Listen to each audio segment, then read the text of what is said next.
안녕하십니까? 사랑, 희망, 생명을 전하는 복음방송 진리의 뜰입니다. 성도 여러분 안녕하십니까?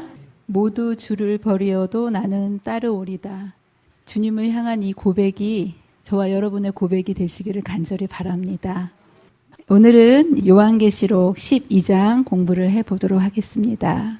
드디어 교회의 역사를 마치고 요한계시록의 노른자인 선악의 마지막 싸움 12, 13, 14장을 공부를 해보도록 하겠습니다. 인류의 역사는 전쟁의 역사입니다. 우리나라 역사책을 딱 피면요, 다 나라끼리 싸움의 역사가 기록되어 있습니다. 마찬가지로 인류의 역사는 영적으로도 선악 간의 싸움의 역사입니다. 지구의 원주인은 하나님이 창조하셨으니까 하나님이 주인이신데, 하나님께서 세상을 창조하시고 사람을 만드신 후에 인간에게 관리권을 넘겨주셨습니다. 그런데 사탄의 미혹에 넘어가서 우리가 실패했고 지구의 임시 소유권이 사단에게로 넘어갔습니다. 사단한테 사기를 당한 거예요. 그래서 우리 하나님께서는 인간의 죄값을 치르시기 위해서 독생자 예수 그리스도를 보내셨고, 잃어버린 인류와 지구를 다시 찾는 그 과정이 선악간의 싸움입니다. 그래서 이것을 거시적으로 보면 하나님과 사탄 사이에서 잃어버린 지구에 대한 소유권 싸움이고요. 작게 생각하면 각 개인, 인간에 대한 지배권의 다툼입니다. 그래서 우리가 지난번에 여러 시간에 걸쳐서 7교회, 7인, 7나파를 공부하면서 하나님의 백성들이 끊임없이 사단의 공격을 받는 것을 우리가 알게 되었습니다. 하나님은 선의 편이시고요, 사단은 악의 편이죠. 하나님은 선이시기 때문에 빛이십니다. 하나님께서 일하시는 모습은 모든 사람들에게 드러나 있고요, 교회를 통해서 공개적으로 일하십니다. 그런데 여러분들, 항상 악인은 어떻게 일을 하죠? 간첩이나 도둑이나 어떻게 일을 하죠? 모르게. 사단이 그래요. 자기의 정체를 잘 보이지 않게 기만하면서 양의 탈을 쓰고 천사의 모습으로 이렇게 위장하기 때문에, 사실 간첩이다, 간첩이요 하고 다니는 간첩 봤습니까? 도둑이다, 도둑이요, 이런 도둑 없죠. 예. 정말 잘 위장하기 때문에 분별할 수 없어요. 사단도 그런 악의 세력의 모습으로 하나님의 백성을 공격하기 때문에 사실은 이것을 분별해내기가 쉽지 않습니다. 그러나 하나님께서는 하나님의 백성이 사단의 기만에 속아 넘어가지 않도록 예언의 빛을 통해서 사단의 정체를 보여주셨습니다. 그래서 도대체 이 악의 기원은 무엇이고, 왜 죄와 반역이 일어났고, 또 그들은 왜 하나님의 백성을 그토록 미워하고 공격하는 것일까라는 그 원인과 이유에 대해서 요한계시록 12장, 13장, 14장에서는 사단의 정체와 그의 조정을 받는 악의 세력들을 밝히고 있습니다. 기대되시죠? 이거는 세상에서 이런 걸 알려주지 않아요. 특급 비밀이죠. 그렇죠? 예. 그런데 하나님께서는 아무도 모르는 이 흑암의 영적인 정체들을 예언의 빛으로 이렇게 활짝 보여주셨습니다.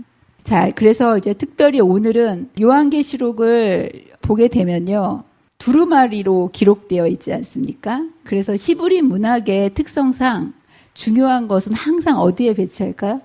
처음일까요? 끝일까요? 가운데죠. 그래서 요한계시록을 딱 접으면 어느 부분이 나올까요? 12, 13, 14장입니다. 요한계시록에서 가장 중요한 핵심 부분이, 노른자 부분이 바로 이 부분이고요. 여기에서 선악간의 싸움의 모든 전말을 펼쳐 보여주시면서 악의 정체와 그리고 전략과 그리고 하나님의 백성의 또한 정체성과 사명이 무엇인지를 이 속에서 이제 밝혀주고 계십니다. 그래서 이 앞으로 우리가 이 세 장을 공부하면서 세상의 역사와 흐름을 정확하게 알 수가 있습니다. 간단하게 우주에서 시작한, 하늘에서부터 시작된 이 선악의 대쟁투가 어떻게 되었는지를 여러분에게 펼쳐 보여드리겠습니다. 요한계시록 12장에는 왜 이러한 선악 간의 싸움이 일어나게 됐는지에 대한 싸움의 역사와 시작과 끝이 기록이 되어 있습니다. 여기에는 이 대쟁투가요, 4번에 걸친 4차전에 의해서 이 대쟁투가 일어났다라고 얘기하는데, 우리 지구에 큰 전쟁들이 있었죠. 세계 제1차 대전, 제2차 대전, 이런 대전이 있었던 것처럼 우주적으로도 선과 악이 크게 부딪히는 이러한 큰 전쟁이 있었다라고 기록하고 있습니다. 그리고 이제 이 12장의 구조를 여러분들이 집에 가셔서 자세히 읽어보시면 1차전, 2차전, 3차전, 4차전을 순서대로 기록한 것이 아니고요. 히브리 문학의 특성은 배치를 다르게 시켜놓는다고 말씀드렸죠. 그래서 순서와 사건을 우리가 입체적으로 잘 조명해갖고 역사의 흐름과 맞춰가지고 잘 조화되도록 정리를 해야 됩니다. 그래서 이것을 제가 간단하게 전쟁의 순서를 여러분에게 잠시 보여드리도록 하겠습니다. 이 땅에서 이루어지는 선악 간의 대쟁투의 시작은 이 세상에서 시작된 게 아니라 최초의 시작은 어디서 시작되었습니까? 하늘에서 전쟁이 있었다라고 기록하고 있습니다. 그래서 하늘에서 전쟁이 있어서 미가엘과 그의 사자들이 용과 더불어 싸울세, 용과 그의 사자들도 싸우나라고 얘기하면서 우주에 들어온 전쟁의 시작은 정말 완벽하고 아름답고 정말 흠잡을 수 없는, 어디에서 전쟁이 시작됐다라는 겁니까? 하늘에서. 정말 신비죠. 근데 성경은 이 선악 간의 대쟁투의 시작이 하늘에서 있었다라고 첫 번째 전쟁을 소개하고 있습니다. 두 번째는 이 전쟁의 무대가 땅으로 옵니다. 왜냐하면 사단이 땅으로 쫓겼기 때문에. 그래서 이제 두 번째 벌어진 이 전쟁은 이 땅에서 이루어지게 되는데요. 대상이 아이, 이제 다시 말하면 예수 그리스도입니다. 미가엘이 이 땅에 여자의 후손으로 태어나서 그 아이와 용과 이 땅에서 싸우게 됩니다. 그리고 이 싸움의 시기는 언제냐면 여러분이 알고 계시는 구약시대를 이야기하고 있습니다. 구약시대 내내 누구와 누가 싸웠다는 거예요? 용이 이 아이를 대상으로 낳지 못하게 계속 이제 이 싸움을 하는 모습을 이야기하고 있습니다. 그래서 용이 해산하라는 여자 앞에서 그가 해산하면 아이를 삼키고자 하더니 끊임없이 이 메시아를 공격하기 위해서 모든 전력을 아이에게 쏟는 두 번째 싸움을 이야기하고 있습니다. 그래서 이 긴 내용을 그림으로 정리하면 딱 이 모습입니다. 좀 이따가 자세하게 이 내용을 공부를 하겠습니다. 그리고 세 번째 싸움은 예수님이 승리하고 승천하셨지요. 그리고 나서 이 땅에 교회가 남겨졌습니다. 이제 예수님이 승천하셨기 때문에 용이 누구를 대상으로 공격할까요? 교회. 그래서 남자를 낳은 여자, 이 교회를 박해하는, 그리고 이 시기는 초대교회 때부터 중세 암흑시까지 점점점 공격의 강도가 약해질까요? 강해질까요? 더 점점점 강하게 되어서 마침내 거의 캄캄한 이 어둠 속에서 이 교회를 옴싹달싹 못하게 공격하는 그 모습. 그래서 이 세상을 그 당시에 중세 암흑시대라고 부를 만큼 집중적으로 남겨진 이 교회를 공격하는 모습을 우리는 이 세상에서 계속되어지는 싸움으로 보게 됩니다. 그리고 나서 이 싸움에서 짚고 넘어가야 될 것은 싸움마다 누가 이겼을까요? 첫 번째 싸움에서 누가 이겼을까요? 미가엘과 용이 싸워서 미가엘이 이겼죠. 두 번째 아이로 오신 예수님과 또 용이 싸웠을 때 용이 그 어린 아이로 이 땅에 연약한 인간의 모습으로 오신 그 아기를 공격했습니다. 이 싸움에는 누가 이겼을까요?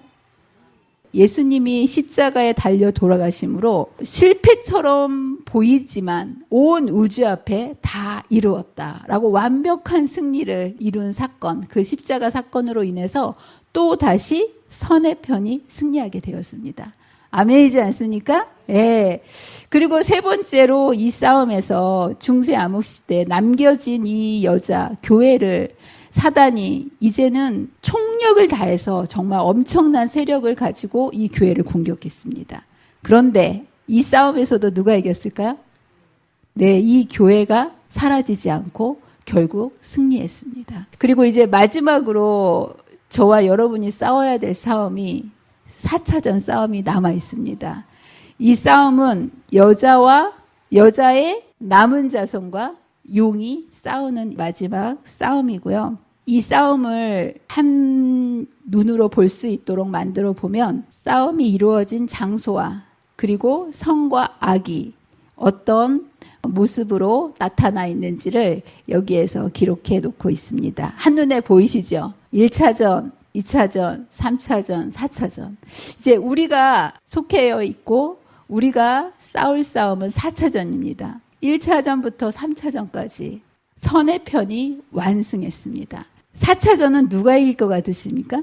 저와 여러분이 싸워야 될 싸움인데 자신 있으십니까? 한번 우리가 공부를 해보도록 하겠습니다. 이 싸움을 자세하게 하나하나 공부를 해보도록 하겠습니다. 자, 여기에서 싸우는 분이 누구냐 하면 미가엘이 나옵니다. 미가엘. 여러분, 미가엘이 누굴까요? 예수님은 여러 가지 이름으로 성경에 나타납니다. 임마누엘이라고도 하고요. 예수라고도 하고요. 메시아라고도 합니다. 그런데 성경에 보면 미가엘이란 이름으로 예수님을 5번 표현했습니다. 언제 예수님을 미가엘이라고 표현했을까요? 미가엘의 뜻은 누가 하나님과 같은가라는 뜻입니다. 하나님은 몇 분이십니까? 3분이시죠? 성부, 성자, 성령 하나님이시죠. 이 3분의 하나님이 한 분입니다. 그렇죠? 예, 그런데 각자의 역할이 다르십니다. 이 중에서 예수님은 어떤 분이십니까? 성자 하나님이시고 이 분이 미가엘이십니다. 그렇죠? 근데 하나님께서 이렇게 3분의 하나님으로 계시면서 각자의 역할이 다르신데 예수님은 뭘 하실까요? 어떤 역할이실 것 같으세요? 여러 역할이 있으시지만 태초에 말씀이 계시니라. 이 말씀이 예수님이세요. 이 말씀이 하나님과 계셨으니 이 말씀은 곧 하나님이시라. 그래서 예수님은 하나님으로 존재하시지만 특별히 어떤 역할을 하냐 하면 피조물과 하나님 사이를 중개하는 역할을 하십니다. 예. 하나님은 빛의 옷을 입고 계시기 때문에 사실 피조물들이 하나님을 볼 수가 없어요. 예, 볼 수가 없어요. 그런데 사랑의 대상으로 피조물들을 만든다면 서로 교제하고 교통해야 되지 않겠습니까? 그러면 눈에 뭔가가 보여야 소통을 하고 대화를 나누지요. 보이지도 않는 대상에게 말을 할 수는 없는 거 아니겠습니까? 그렇죠? 그래서 이 3분의 하나님 중에서 아들 하나님께서 역할을 맡으신 거예요. 뭘로 역할을 맡으셨습니까? 하나님과 피조물 사이에 눈에 보이는 하나님으로서 이들을 연결시켜 주시는 중개자 역할. 그래서 여기에 보면 이런 말씀이 있습니다. 하나님의 사랑하시는 아들이 친히 거룩하신 몸으로서 피조물을 조물주에게 유한한 자들을 무한하신 분에게 연결시키는 일을 담당하신 그의 사업은 우리의 생각을 일생 동안 집중해도 좋을 주제이다. 그래서 예수님은 이 땅에 내려오시기 전부터요. 하늘에 있는 존재들에게 어떤 역할을 하셨다고요? 피조물과 하나님 사이를 연결해주는 역할을 했습니다. 이제 루스벨은 사단이죠. 사단은 원래 뭐였습니까?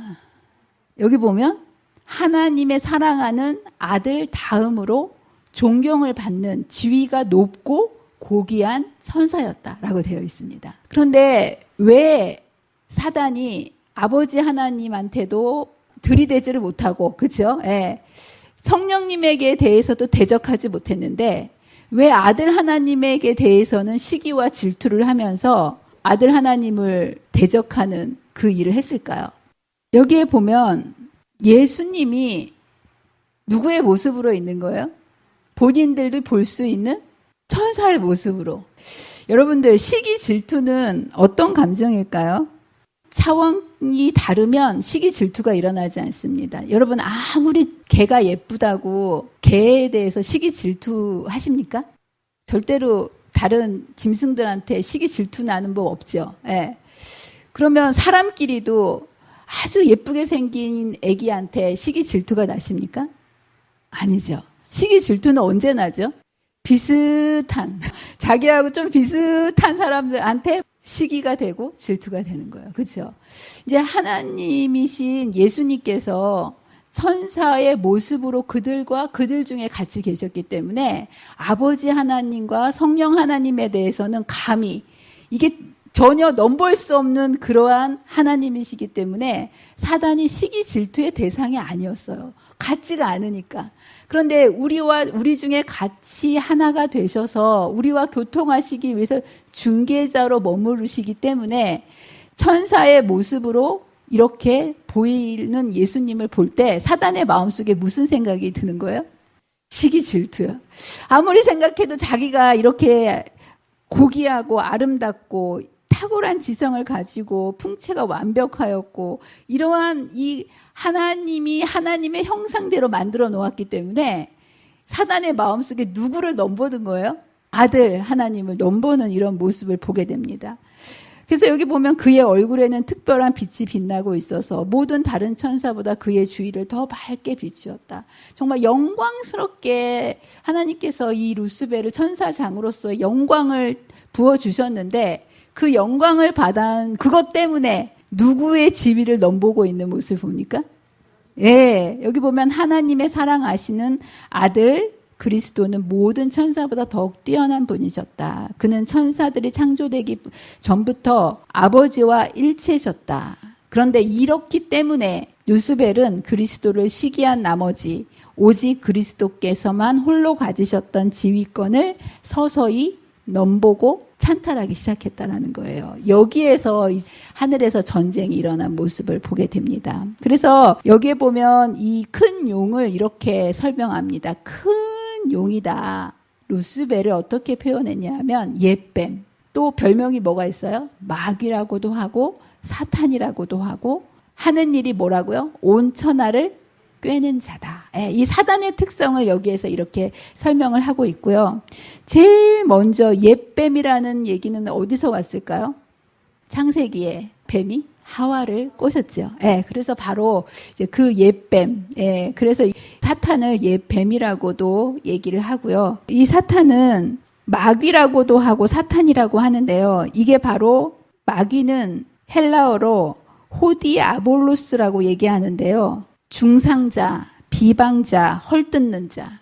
여러분들 다른 사람 헐뜯는 자면 누구같이 되는 거예요? 절대로 다른 사람을 비난하거나 헐뜯으시면 안 됩니다. 이거 사단이 하는 수법이에요. 이런 사람을 여기에서 이제 사탄이라고 얘기하고요.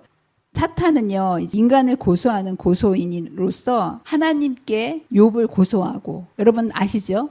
대제사장 여호수아를 참소하는 고소하는 자 그의 이제 모습을 여기에서 설명하고 있습니다. 그리고 온 천하를 꿰는 자 제일 먼저 누구를 꿰죠? 하와를 깼죠. 그리고 하늘에서 쫓겨났지만 여기저기 다니는데 실패한 다음에 이 땅에 들어와서 이제 하와를 꼬셨던 그 모습을 이제 여기에서 온 천하를 깨는 자라고 얘기합니다. 그런데 왜 하나님께서 이러한 하나님을 대적해서 죄가 들어왔을 때 사단을 당장 멸망시키지 않고 하늘에서 쫓아내기만 하셨을까요? 사실 하나님께서는 사탄의 죄가 드러났을 때 즉시로 없애실 능력이 있었을까요? 없었을까요? 당연히 있으시죠. 그런데 하나님은 그때 당시 죄가 분명히 드러나고 하나님을 반역했지만 그를 없애지 않으셨어요. 단지 하늘에서 내쫓으셨습니다. 왜 그러셨을까요? 첫 번째 이유는 정체가 드러나지 않았어요. 속이는 자라 그랬잖아요. 하나님의 이타적인 사랑과 사단이 주장하는 이기적인 사랑의 차이를 사실 우주에서는 아직 그 결과를 알지 못했기 때문에 그것에 대해서 퀘스천 마크가 있었던 거예요. 여러분들 이렇게 씨앗이 있으면 이 씨앗을 보고 이것이 무엇이 될지 알 수 있습니까? 없습니까? 이것이 심겨지고 자라나서 열매가 맺혀야 이게 무엇인지 알 수 있는 것처럼 이 당시에 이타적인 사랑과 이기적인 사랑, 하나님의 율법과 사단의 이 주장 사이에 정말 너무 그럴듯한 주장을 했기 때문에 천사 3분의 1이 다 기만을 당한 거 아니겠습니까? 아무도 이것에 대해서 어떤 사랑이 정말 진정한 사랑인지를 예측할 수가 없었어요. 오직 하나님만이 전지전능하시기 때문에 그 결과를 알고 있었죠. 예. 그래서 하나님께서는 우주의 거민들은 이 죄의 참담한 결과를 알지 못했기 때문에 만약에 사단을 없앴으면 사단에 대해서 동정의 마음이 있기 때문에 제2의 사단, 제3의 사단이 이제 생길 수 있는 가능성이 있기 때문에 사단의 정체와 악의 흉악성이 어떠한지를 충분히 드러날 필요가 있었기 때문에 당장 없애지 않았습니다. 두 번째 이유는요. 하나님의 방법은 무력으로 해서는 안 되겠지요. 하나님의 방법은 오직 사랑이기 때문에 이러한 사단의 무력에 대해서, 기만에 대해서 하나님께서 무력으로 맞서지 않으시고 기다려주시는 모습을 보게 됩니다. 그리고 나서 이제 2단계의 싸움이 시작되는데요. 여기에 하늘에서 쫓겨난 사단이 창세기 3장 15절에 잃어버린 인류를 구원하러 오실 이 메시아가 태어나지 못하도록, 그 구속의 길이 열리지 못하도록, 그 메시아가 오지 못하게 이제 이 교회를 핍박하고, 그리고 예수님이 이 땅에 오시는 것을 끊임없이 방해하는 모습, 이것이 이제 2단계의 싸움으로 묘사되고 있습니다. 여기에서 해를 옷 입은 한 여자가 있는데 라는 표현이 나오는데요. 이 모습입니다. 해를 입은 한 여자. 성경에서 여자는 뭘 상징합니까? 성경에서 이 여자는 교회를 상징합니다. 특별히 정결한 이 교회는 하나님의 신실한 백성을 상징하는데요. 해를 입었다라는 이 표현이 나옵니다. 빛은 누구시죠? 하나님이시죠. 예, 그래서 의의 태양이 되시며 세상이 빛이 되시는 그리스도를 옷 입은 자들을 의미하고요. 여기에 보면 그 발 아래는 달이 있다라고 표현합니다. 여러분, 달은 빛을 낼 수 있습니까? 어떤 존재죠? 태양의 빛을 반사하는 존재죠. 예, 마찬가지로 이 달은 성령의 감동하심을 입은 사람들에 의해서 기록된 성경, 그리스도의 영광을 반사하는 그 성경을 의미하기 때문에 여기서 달은 성경을 의미합니다. 그래서 여기에 달 위에 이 여인이 서 있다라는 얘기는 성경의 진리 위에 뿌리를 둔, 즉 하나님의 말씀에 뿌리를 둔 하나님의 백성을 상징하고요. 12별의 관을 썼더라. 성경에서 12는 하나님의 백성을 상징합니다. 구약에서는 12지파, 신약에서는 12제자. 그래서 이 모든 것은 해와 달, 별이 한결같이 영광스러운 하나님의 교회, 특별히 진리의 말씀 위에 뿌리를 둔 하나님의 교회를 상징하는데요. 이 여인이 배가 아파서 해산하게 되매 애를 쓰며 부르짖더라라고 합니다. 이 여인이 왜 이렇게 해산의 고통을 겪을까요? 이 정숙한 여인은, 해를 입은 이 여인은요, 두 가지의 중요한 기능을 가지고 있습니다. 하나는 하나님의 백성으로서의 교회의 모습을 가지고 있고요. 하나님의 백성은 어떤 역할을 감당해야 되냐면 메시아를 탄생시키는 모체로서의 역할을 감당을 하게 됩니다. 그래서 사단이 메시아가 태어나지 못하도록 이 여자를 공격하는 거예요. 그래서 예수님이 태어나기 전부터 아예 예수님이 탄생하지 못하도록 출애굽 시대부터 바로가 아이를 다 죽여버리라 한 명령 있지 않습니까? 그거는 누구를 죽이려고 하는 거예요?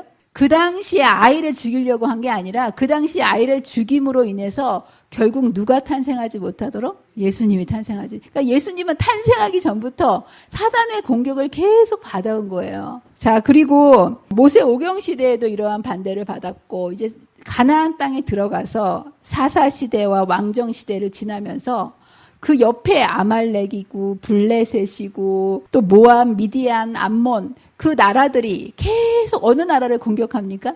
하나님의 나라인 이스라엘. 왜 그렇게 공격했을까요?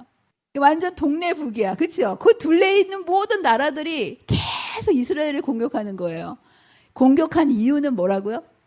예수님이 탄생하지 못하도록. 예. 그리고 이 포로 시대에 결국은 나라가 망해가지고 끌려갔죠. 그렇지만 하나님의 또 은혜로 또 다시 돌아와서도 에스더 사건 여러분 아시죠? 에스더 사건이 왜 일어났을까요? 그것도 역시 이스라엘 유대인들의 씨를 말려서 메시아가 태어나지 못하게 하는, 여기에 보면 끊임없이 이 여자를 고통스럽게 하는 사단의 모습을 보게 됩니다. 그리고 결국 예수님이 태어날 때도 로마라는 나라가 얼마나 이스라엘을 압박하고 어렵게 만들었습니까? 그 모습을 용이 해산하려는 여자 앞에서 그가 해산하면 그 아이를 삼키고자 대기하고 있는 모습으로 하나님의 백성을 계속 공격하는 모습을 보게 됩니다. 그리고 해산하면 아이를 삼키려고 하더니, 그리고 예수님이 실제적으로 태어났을 때도 공격을 당했습니까? 안 당했습니까? 예, 태어날 때부터 베들레헴의 헤롯의 명령으로 아이들이 다 죽임을 당했죠. 이것 또한 메시아의 싹을 잘라버리기 위한 사단의 공격입니다. 또한 나사렛에서 어린 시절을 보낼 때도 늘 사단이 공격을 했고요. 공생에 나왔을 때도 바리새인과 여러 지도자들의 공격을, 배척을 당했음에도 불구하고 주님은 꿋꿋이 이 사명을, 우리를 구원하시는 십자가의 길을 멈추지 않고 나아가심으로 마침내 십자가 위에서 승리했습니다. 그리고 마침내 이 철장으로 만국을 다스린 이 남자인 예수님께서 십자가에서 승리를 하시고 하나님 앞으로 승천하신 그 모습을 여기에서 보여주고 있는데요. 여기에서 이 십자가의 의미를 좀 공부를 해보도록 하겠습니다.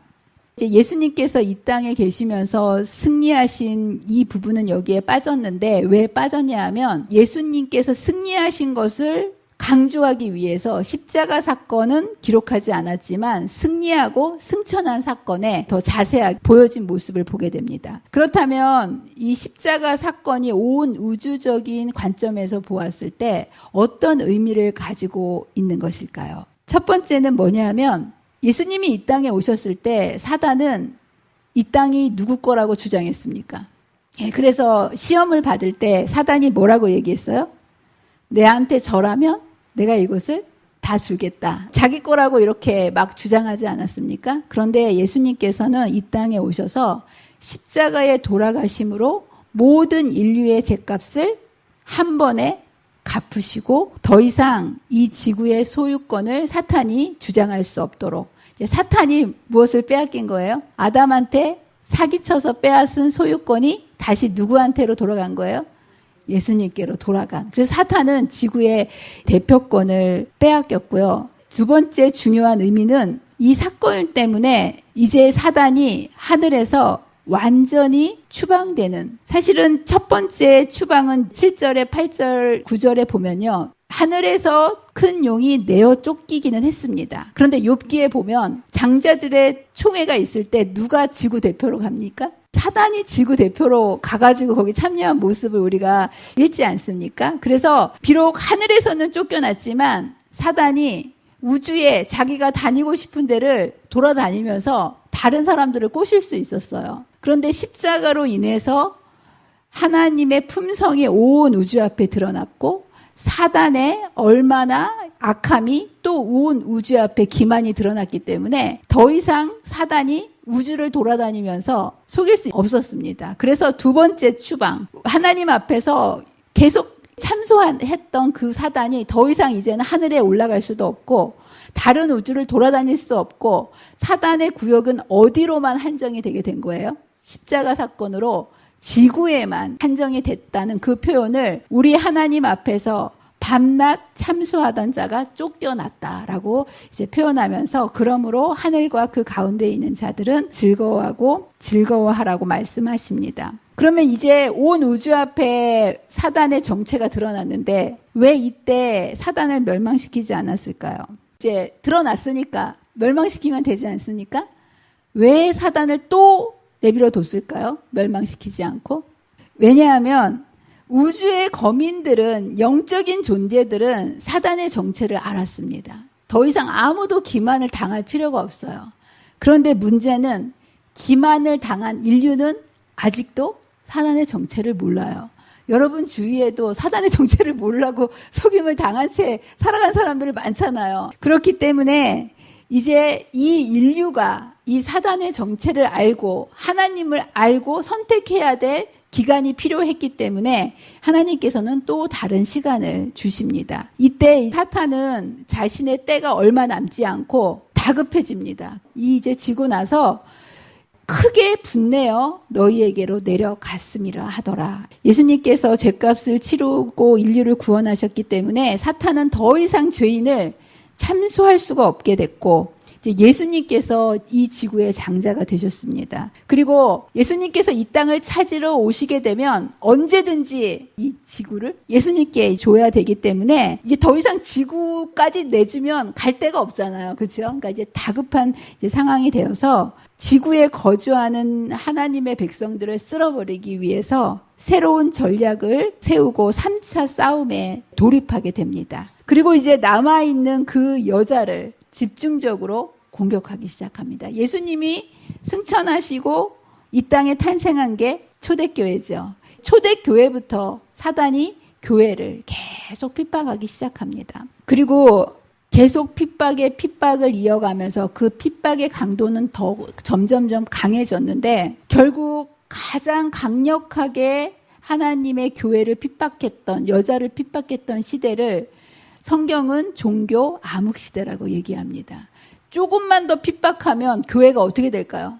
없어질 위기가 된 거예요. 너무 핍박이 심하니까. 그래서 여기에 보면 하나님께서 특별히 이 여자를 그 모습을 여기에서 이렇게 보여주고 그 여자가 큰 독수리의 날개를 받아. 이 날개는 어떤 날개일까요? 출애굽기에 보면 여러분 다 공부하셨죠. 하나님께서 이스라엘 백성들을 인도에 내실 때 뭐라고 표현을 했냐 하면 독수리의 날개로 너희를 업어 내가 인도했다. 그래서 이제 하나님께서 하나님의 백성들을 신속하게 보호하시고 인도하시는 모습을 독수리의 날개를 받았다라고 표현하시면서 여기에 그 뱀의 낯을 피한다는 얘기는 맞붙어서 싸운다는 얘기입니까? 수동적으로 정면 공격을 피해서 도망가는 모습입니까? 도망가는 모습이죠.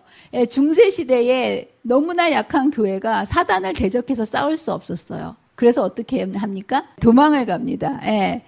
그리고 하나님께서는 이들을 위해서 여기에서 한 때와 두 때와 반 때 이렇게 양육을 받게 하십니다. 양육이란 뜻은요, 젖을 주다, 부양하다라는 뜻인데요. 하나님께서 광야에서 이스라엘 백성들을 먹이시고 입히시고 돌보시고 인도하신 것처럼 그 1260년 동안 불과 같은 시련과 박해를 받았지만 하나님의 보호하심이 교회를 결코 떠나지 않고 그들을 돌보는 모습을 여기에서 보여주고 있습니다. 그리고 마침내 이 교회를 없애기 위해서 여자의 뒤에서 사단은 항상 이래요. 앞에서 정정당당히 싸우는 게 아니라 항상 어떻게 한다고요? 뒤에서 뱀이 그 입으로 물을 강같이 토하여. 이것은 하나님의 백성을 공격할 때 기만 전술, 오류, 미신, 거짓 종교, 오류들을 통해 가지고 말살시키는 사단의 모습을 표현하는 것입니다. 그래서 실제적으로 사단이 하나님의 백성을 공격하기 위해서 물리적으로 공격한 거라기보다 진리가 아닌 오류를 통해서 진화론, 또한 무신론, 고등 비판, 그리고 인간의 철학들을 홍수처럼 내보냄으로 인해서 교회를 위태롭게 했고 이것은 사단의 기만과 거짓말인 모습을 보게 됩니다. 그런데 이때 여기서 끝난 게 아니고요. 땅이 여자를 도와. 그 입을 벌려서 뭐를 다 삼켜버립니까? 용의 입에서 나온 그 물을 다 삼켜버립니다. 땅은요, 사람이 살지 않는 곳을 의미하고요. 땅이 하늘과 대비될 때는 선과 악을 대비하지만 땅이 바다와 대비될 때는 이것이 긍정적인 선의 모습으로 상징됩니다. 그래서 이 땅은 사람이 살지 않은 하나님께서 예비해 놓으신 어떤 땅을 얘기하고요. 거의 핍박으로 인해서 하나님의 백성들이 살 수 없을 그 지경에 이르렀을 때 영국에서 청교도들이 종교의 자유를 위해서 메이플라워 호를 타고 미국으로 건너가서 1620년에 왕이 없는 나라, 교황이 없는 교회를 세우고 미국을 세움으로 인해 가지고 쓸어 없어질 뻔했던 이 교회가 다시 소생하게 되고 미국이 건국됨에 따라서 하나님의 교회가 거기에 세워지는 그 모습을 여기에서 적나라하게 보여주고 있습니다. 이렇게 된 교회를 사단이 마지막 때에 어떻게 공격한다고요? 여기 보면 용이 여자에게 분노하여 돌아가서 이제 누구와 싸운다고 되어 있습니까? 그 여자의 남은 자손. 이게 중요합니다. 여러분, 이제 이 남은 자손, 여기서 보면 해변이 있잖아요. 바다 모래.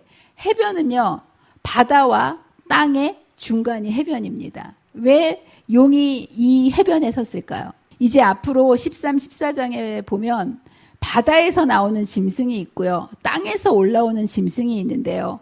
이 두 짐승이 누구를 공격할까요? 하나님의 백성을 공격합니다. 그리고 이 용이 이 두 짐승을 지휘하기 위해서 땅과 바다 사이에 있는 해변에 서 있는 모습을 여기에서 보여주고 있습니다. 또한 모래 위에 섰더라라고 얘기하는 것은 수많은 군중들, 이 땅에 있는 대부분의 모든 사람들의 대중적인 지지를 받을 것을 의미하고요. 결국 용은 남은 자들을 공격하기 위해서 온 세상에 있는 사람들을 다 모아서 충동질해서 하나님의 남은 자들을 공격할 것임을 여기서 이야기하고 있습니다. 사단은 이제 이 여자의 손에 대해서 마지막 싸움이기 때문에 대충 싸울까요? 여기에서는 정말 최후의 발악으로 필사적인 공격을 감행할 것입니다. 그런데 여러분들, 용이 아무리 활개칠지라도 여자의 배후에 계시는 하나님께서 이 여자를 보호할 것이고요. 결국 하나님의 교회가 승리할 것임을 믿게 되시기를 간절히 바랍니다. 근데 여기에서 승리할 백성은 남은 자라는 거예요. 남은 자. 여러분, 남은 자는 어떤 자일까요? 이 남은 자라는 개념이 굉장히 중요합니다. 남은 자는 능력 있는 자가 아니에요. 여러분, 능력 중심의 자가 아닙니다. 이제 성경에 보면, 포도원의 비유에 보면 왜 남은 자들이 끝까지 남아가지고 안 팔려간 사람들 있잖아요. 이 사람들은 힘이 없어서 사가지 않은, 힘이 없는, 능력이 없는 사람입니다. 또 골든벨 하면 남은 자는 누가 남아요? 힘없는 사람이 남는 게 아니라 제일 똑똑한 사람이 남지, 능력 있는 사람이 남죠. 이러한 능력의 개념이 아닙니다. 여러분들, 결혼식이나 장례식에 맨 마지막까지 남아있는 사람이 누구죠? 가족들이죠. 관계 중심. 그래서 남은 자는요, 내가 능력이 있고 없고의 능력의 차원이 아니라 내가 하나님과 어떤 관계를 가지고 있느냐. 끝까지 남는 자는 하나님과 정말 밀접한 관계를 가진 자가 마지막까지 남는 자가 될 거라는 거. 저와 여러분이 이런 남은 자가 되시기를 간절히 바랍니다.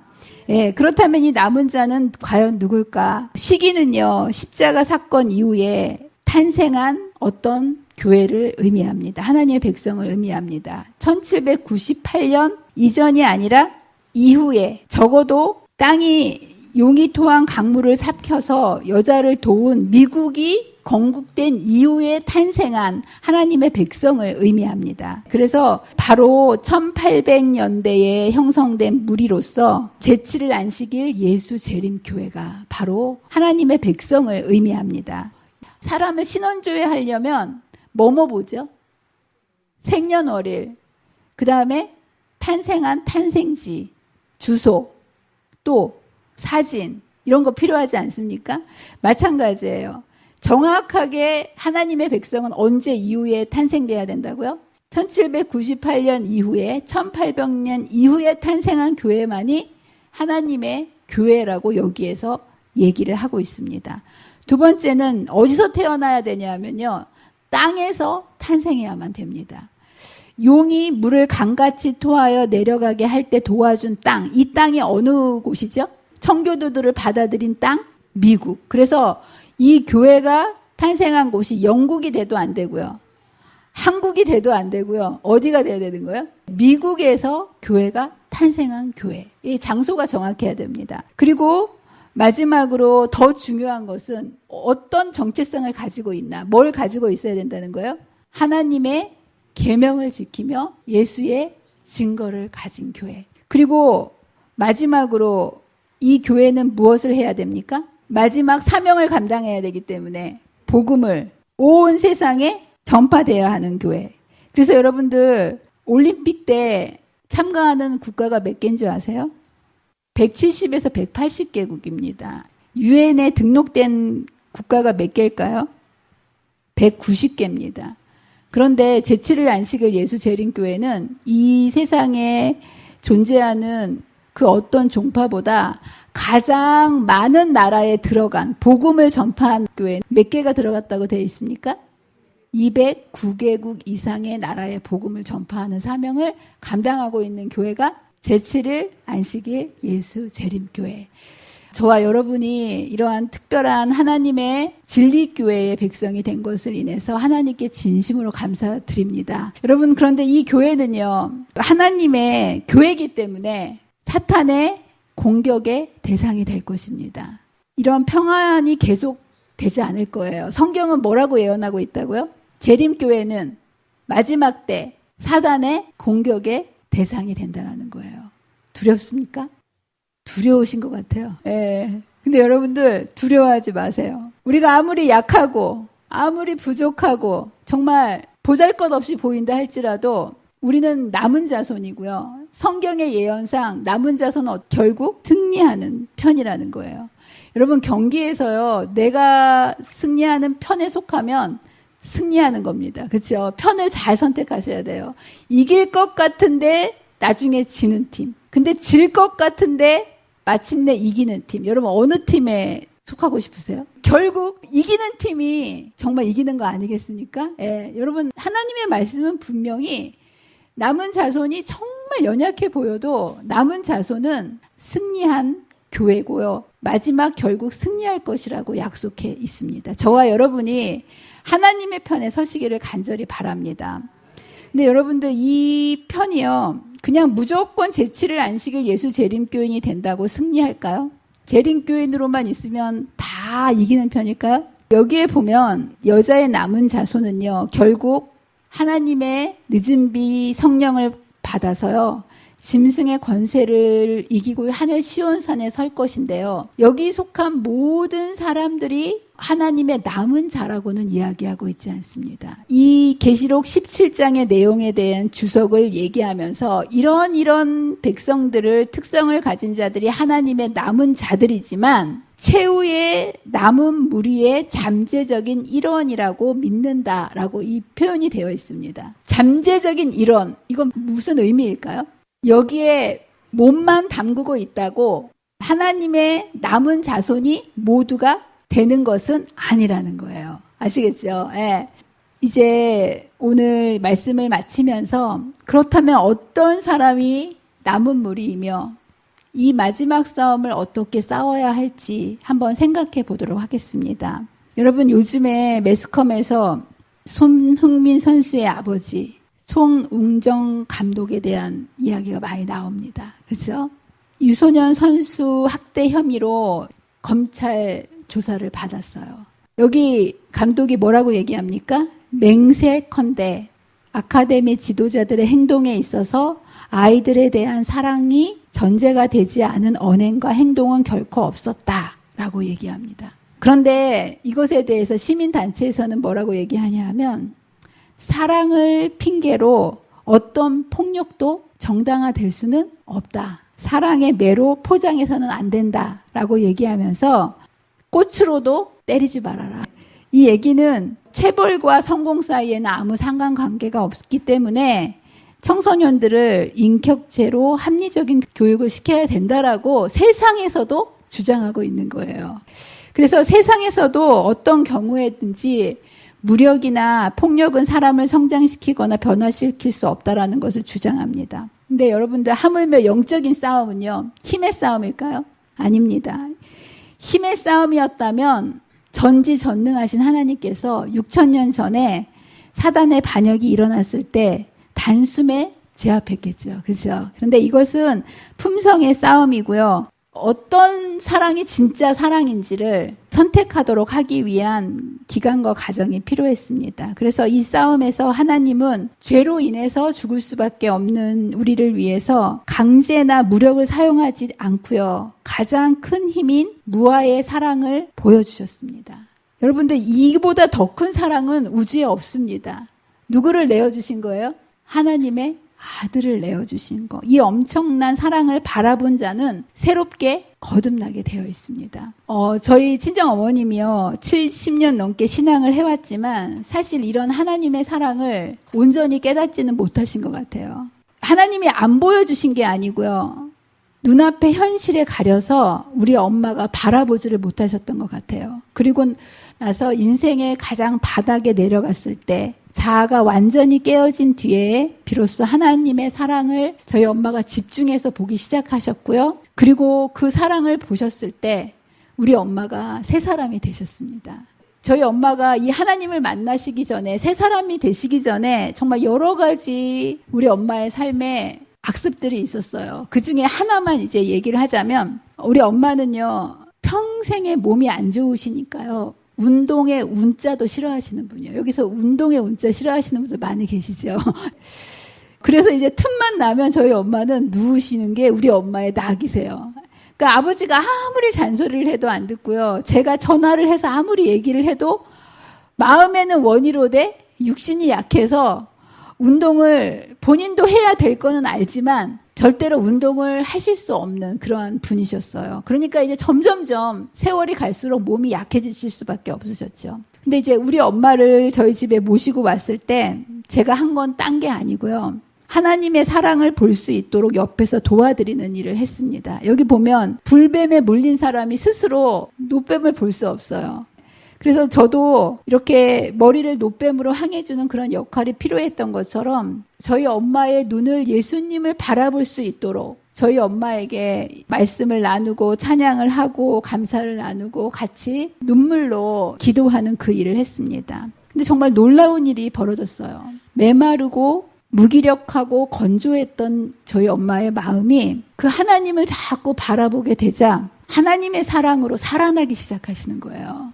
그리고 달라진 게 뭐냐면요, 마음이 하나님의 사랑으로 접촉되어지고 채워지니까 아무도 시키지 않고 아무도 강제하지 않았는데 스스로 운동을 하기 시작하시는 거예요. 나는 처음 봤어요. 제가 넘어질까봐 엄마 걸으시면 안 된다고 할 때 한 발짝 뛰실 때마다 엄마가 기도하시면서 하나님을 의지하시면서 스스로 운동을 하기 시작하시는 거예요. 그러시면서 동네를 한 바퀴 도시고 얼마 뒤에는 약수터를 올라가시고 마침내 산을 올라다니게 된 거예요. 시골에 내려가셨는데요, 지금은 어떨까요? 지금도 물론 매일 산을 다니십니다. 그래서 비가 오거나 날씨가 너무 더우면 우리 엄마도 사람인지라 가기 싫은 마음이 올라오신대요. 그런데 그때마다 우리 딸이 고생해서 만들어준 이 산책길, 이 산을 가야지. 딸의 사랑을 생각하면 이 마음이 치스러진다는 거예요. 그리고 하나님께서 진짜 걷지도 못하고 누워가지고 걸을 수 없었던 엄마를 걸을 수 있게 해주신 하나님의 사랑을 생각하면요, 운동할 수 있는 힘이 생긴대요. 그래서 비가 오나 더우나 또 엄마 산을 올라갈 수 있는 힘으로 가시는 거예요. 그래서 아무도 강요하지 않지만 뭐가 우리 엄마를 변화시켰습니까? 사랑이. 그래서 여러분들, 이제 저와 여러분은요, 하늘에 시작된 선악의 싸움의 정말 마지막 주자입니다. 우리 외에는요, 그 뒤에 있을까요, 없을까요? 라오디게아 교회인 우리 뒤에는 없어요. 이 싸움은 누구와서 끝나야 됩니까? 저와 여러분들 안에서 이제 끝내야 될 싸움인데요, 우리의 힘으로는 이 싸움을 싸울 수가 없습니다. 이 세상의 힘에 어떻게 견줄 수가 없지요. 근데 남은 백성이 싸울 힘은요, 누구의 힘일까요? 하나님의 사랑의 힘입니다. 그래서 하나님의 사랑의 힘인데요, 우리한테 하나님의 사랑의 힘이 있습니까? 없지요. 우리는 이기적이죠. 그런데 우리가 믿음의 주여 온전케 하시는 예수님을 바라볼 때 그 사랑이 우리의 마음에 오고 그분의 힘이 우리의 힘이 되는 겁니다. 여러분 믿으십니까? 여러분들, 하나님의 품성을 담고자 바르게 살고자 노력하지 마세요. 여러분 해봤잖아요. 지금까지 열심히 신앙생활 하려고 노력해봤잖아요. 여러분 하나님의 품성을 아무리 담고자 하지만 됩니까? 안 됩니까? 안 되죠. 여러분 이거는 노력해도 되는 어려운 일이 아니라요. 하나님의 품성의 힘을 우리가 받아야 되는데 그것은 불가능한 일입니다. 그래서 하나님은 우리에게 노력해서 하나님의 품성을 닮아가라고 하지 않고요. 우리에게 그분을 바라보라고 하십니다. 그분을 바라보면요. 그분의 사랑을 알게 됩니다. 그분의 사랑을 알게 되면요. 그분께 우리를 드릴 수 있게 됩니다. 그리고 그분의 사랑을 받게 되고 우리는 그분의 사랑으로 채워지고요. 그렇게 채워진 사람이 하나님의 힘으로 세상을 이길 수 있는 하나님의 백성이 될 수 있다는 사실을 여러분 기억하시면서 저와 여러분이 사랑의 근원이신 이 예수님을 끊임없이 바라보시고 내 삶 속에서 절절히 경험하게 되시기를 간절히 바랍니다. 그리고 이것을 경험한 자는 옆에 있는 또 뱀에 물려 죽어가는 자들을 도와줄 수 있게 되는 사람이 저절로 된다는 사실을 여러분 기억하시면서 저와 여러분이 이 사명을 감당하시기 위해서 성령을 구하며 여러분 자신을 예수님께 온전히 드리시는 저와 여러분이 되시기를 간절히 바라면서 말씀을 마치도록 하겠습니다. 기도하겠습니다. 감사하신 하나님 아버지, 오늘도 예언의 말씀을 통하여 하늘에서 시작된 전쟁이 마침내 어떻게 끝나게 될 것을 말씀으로 확인시켜 주셔서 감사합니다. 우리가 반드시 승리할 하나님의 편에 서게 해주시고 우리가 이 사명을 감당하기 위하여 우리의 힘으로 애쓰고 노력할 것이 아니라 믿음의 주여 우리를 온전케 하시는 이인 예수님을 바라봄으로 주님의 품성을 우리의 마음 가운데 받아 우리 안에 주님의 모습을 온 세상에 드러낼 수 있는 주님의 백성의 사명을 넉넉히 감당할 수 있도록 세상 끝날까지 저희와 함께 해주시기를 사랑과 은혜가 많으신 예수님의 이름으로 간절히 기도합니다.